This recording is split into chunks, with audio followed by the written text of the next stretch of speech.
یہ اس کا بہترین طریقہ ہے.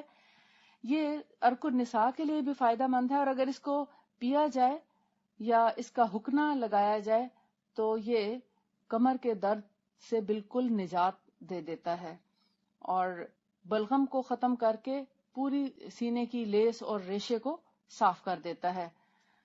حکیم جالینوس نے لکھا ہے کہ اس کی قوت رائی کے دانے کی طرح ہے، اسی لیے یہ کمر کے درد میں عرق النساء کو بہت فائدہ دیتا ہے، اور اس کی سکائی کرنا بھی بہت مفید ہے. یعنی ان دانوں کو اگر گرم کر کے پوٹلی میں باندھ دیا جائے اور اس پوٹلی سے اگر سکائی کی جائے تو یہ اندر تک درد کو ختم کر دیتا ہے.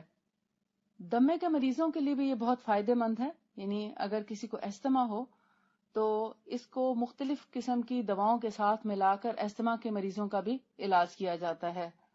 کھانسی میں تخم رشاد کو اگر باریک پیس کر 3 گنا شہد کے اندر ملا دیا جائے، یعنی اگر 1 چمچ تخم رشاد کا ہے تو اس سے 3 گنا شہد کے اندر اس کا پاؤڈر ملا کر کچھ دیر رکھ دیں، اور پھر اس شہد کو مریض کو کھانے کو دیا جائے. یعنی چھوٹے بچوں کو تو ظاہر ہے انگلی پہ لگا کے بھی آپ چٹاتے رہیں.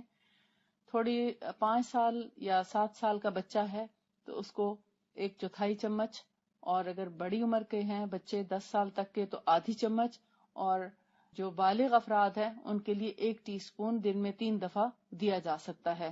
تو یہ کھانسی کے خاص طور پر وہ کھانسی جو بلغمی کھانسی کہلاتی ہے یا ریشے والی جس کے اندر کنجیشن پایا جاتا ہے، ایسی کھانسی کے لیے تخم رشاد بہت مفید ہے.